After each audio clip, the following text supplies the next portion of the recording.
আজ চট্টগ্রাম কাঁদছে, কিন্তু সেই কান্নার শব্দ যেন বাংলাদেশের খুব কম মানুষই শুনছে।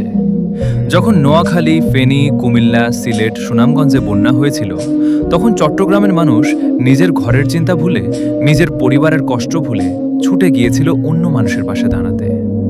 কেউ জিজ্ঞেস করেনি ওরা কোন জেলার, কারণ বিপদে মানুষের একটাই পরিচয়, সে একজন মানুষ।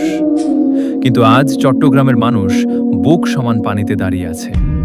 হাজারো পরিবার ঘর হারিয়ে অসহায় চোখে আকাশের দিকে তাকিয়ে আছে। শিশুরা না খেয়ে কাঁদছে, মায়েরা সন্তানকে বুকে চেপে ধরে রাত কাটাচ্ছে। বৃদ্ধ বাবা মায়েরা বুঝতেই পারছে না আগামীকাল তারা কোথায় যাবে। আর আমরা কি শুধু চুপ করে দেখব? আজ যদি চট্টগ্রামের কান্না আমাদের হৃদয় না কাঁপায়, তাহলে আমরা কেমন মানুষ, আমরা কেমন বাংলাদেশী? চট্টগ্রাম কোনো আলাদা দেশ নয়, চট্টগ্রামও বাংলাদেশের বুকেরই একটা অংশ।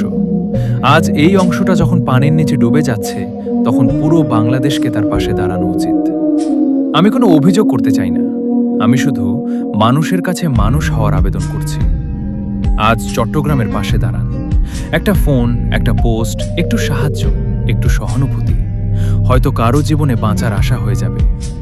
মনে রাখবেন, আজ চট্টগ্রাম কাঁদছে, কিন্তু এই কান্না একদিন আমাদের সবার কান্না হয়ে ফিরে আসতে পারে।